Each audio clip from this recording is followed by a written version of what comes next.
Okay, we're back, everybody, on a Tuesday night here on Open Line. I'm Rory Johnston. Our guest tonight is Francie Hunt. She is with Tennessee Advocates for Planned Parenthood, or TAP, as we discuss a state of emergency for women's health. That is the title of tonight's program. What do you think?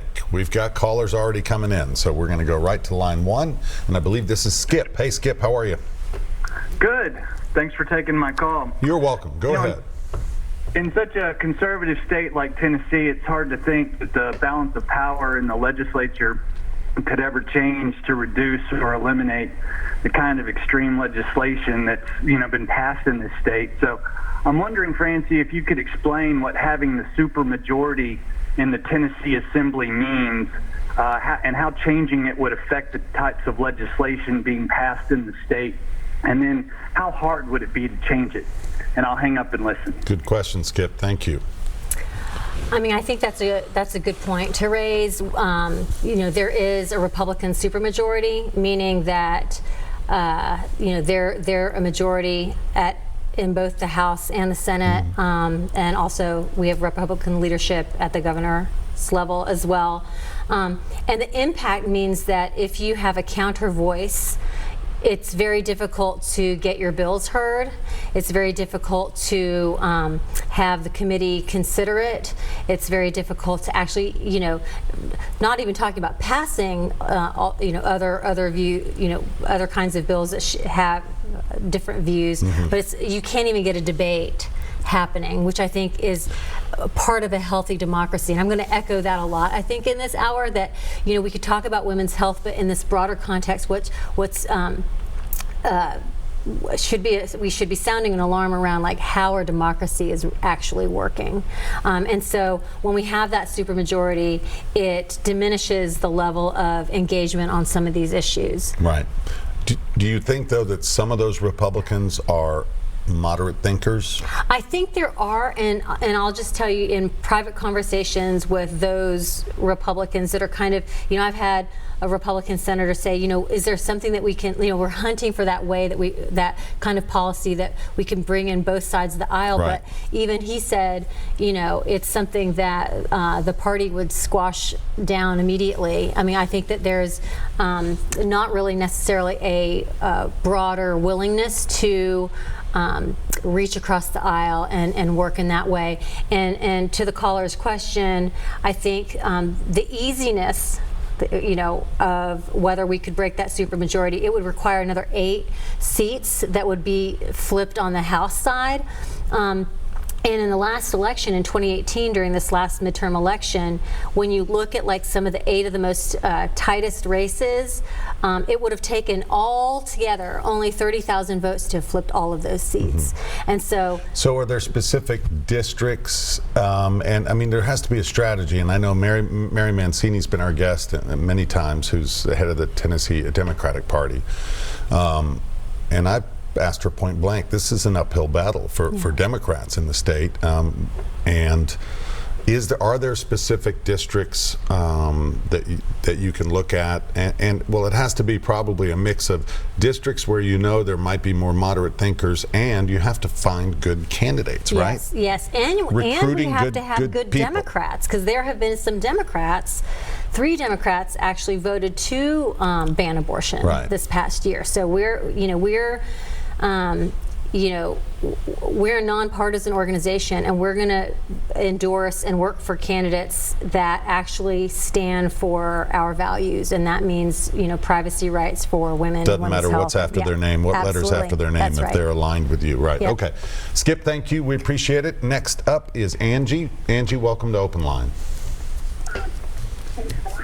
Angie, there? All right. Well, wait, hello? Is this? Hi. Yeah. Sorry. That's okay. Thank you for taking my question. I'm wondering if these currently in discussion will actually decrease the number of abortions in Tennessee. I'm sorry. Can you repeat that, Angie? You're having trouble hearing you. Go ahead. Yeah. Will these bills actually decrease the number of abortions performed in Tennessee? I mean, what we've seen is that when abortion is banned, it doesn't eliminate abortion. We found that the things that, the things that actually reduce unintended pregnancies the best are not laws that restrict abortion, but rather increase in birth control and family planning access and comprehensive sexuality education. So the answer to your question is no, but we do know that if abortion is outright banned and Roe goes down, we did pass, the state legislature passed a trigger ban this year, which means that if Roe v. Wade were to be overturned, it would immediately go into effect in Tennessee, and in that case, yes, abortions would be banned. I want to talk a little bit about the services, because you've mentioned a couple of times is comprehensive sex ed. Yes. Which is obviously important. What does that entail? Sure. And obviously you have young women coming in for help and questions, and who, to some people, they may think, well, come on, it's common sense. Why can't you use common sense? Yeah. Tell us a little bit about that. I mean, I've had women who were on their third child, and they would wonder, like, they didn't understand how it was happening. So I think the basic piece of comprehensive sexuality education is helping people understand how their bodies work, like just the mechanics. That's one thing, and that's traditionally maybe what you think about when you think about comprehensive sexuality education, but comprehensive is much larger than that. So it can also mean, how do you have healthy relationships? Behaviors and relations, right. What does consent look like? How do you make healthy decisions? What's your decision-making process? Helping assess your own values. So a good comprehensive sexuality education is not imparting the facilitator or the teacher's values onto that student. It's really helping the student identify and understand their own values, which they're taught by their family, so they're respecting their family's way that they've been brought up, and then understanding that and figuring out, like, how do you come to a decision-making process, and how do you put yourself in situations, and how do you build strong relationships that help you adhere to your own value system. We also make sure that we know that covering things like birth control and ways to make safer health choices. Right.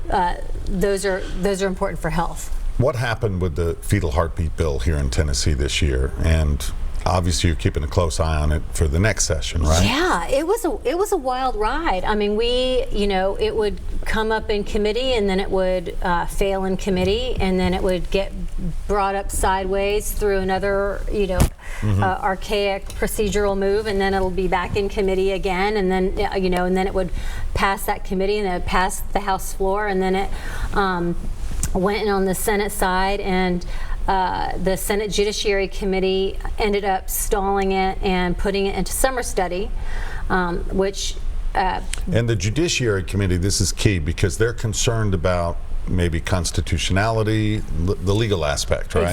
Exactly, and without question. I mean, this is not a Planned Parenthood talking point. This bill is actually blatantly unconstitutional, and so. How so?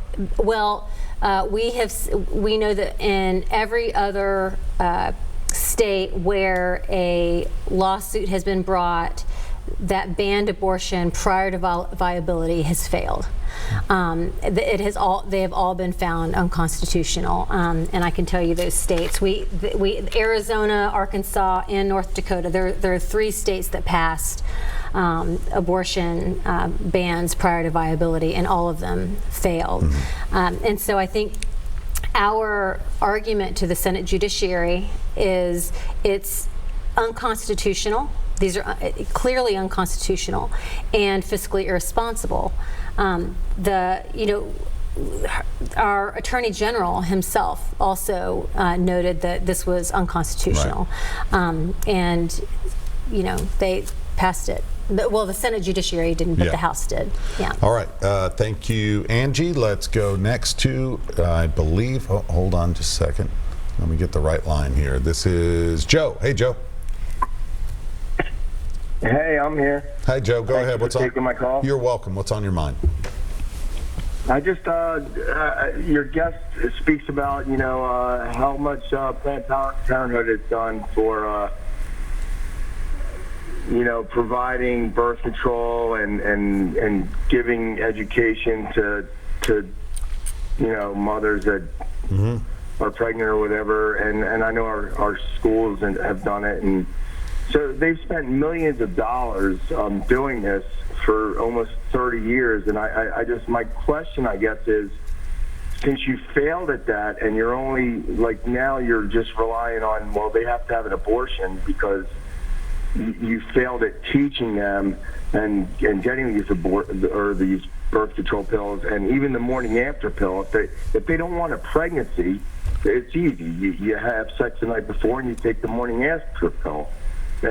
So I wonder, can she explain why they failed so badly? And define, Joe, just so we know, define what you're talking about as far as failing. They failed at it because there's still abortion. I mean, obviously, all this training and teaching, and they still want to just encourage that you know what, you can have an abortion if all else fails. It's confusing. Okay, we'll hang up here and we'll listen in to what Francie has to say. Well, I think that our politicians have failed in supporting good, comprehensive sexuality education in the state of Tennessee. Absolutely. There's a gateway law that kind of put a chilling effect on being able to provide sex education in public schools because they called it a gateway sexuality gateway activity, which was undefined. And so I think for a lot of teachers, they were afraid to be able to talk about what kind of behaviors were risky. And so, I think that we have a long way to go to making sure that we bring up young people in a way where they can make healthy decisions. Having said that, I mean, the state legislature did pass, I guess it was a couple years ago now, there was a child sexual abuse situation at one of the schools. I think it was a private school in Nashville, which prompted some legislation because a lot of the child abuse prevention agencies were not allowed to actually talk about how to identify like good touch, bad touch, and things that kids would have to know in order to be able to identify what was appropriate touching. And so, to their credit, the legislature did hear them out, and they were able to modify the law so that those kinds of things can be taught. But we absolutely have a long way to go. And even with stellar sexuality education and birth control, there will always be the need for abortion, and in the sense that sometimes birth control can fail, things like that. And there's also the case of rape and incest, which we will get into in a moment. And there's a lot of medical decisions that go into whether a woman and her family chooses an abortion. Sure. All right, with that, we're going to take another break, everybody. We've got a couple of more callers on hold, but we do have some open lines at 737+ if you'd like to call in and join the discussion. Stay with us. We'll be right back.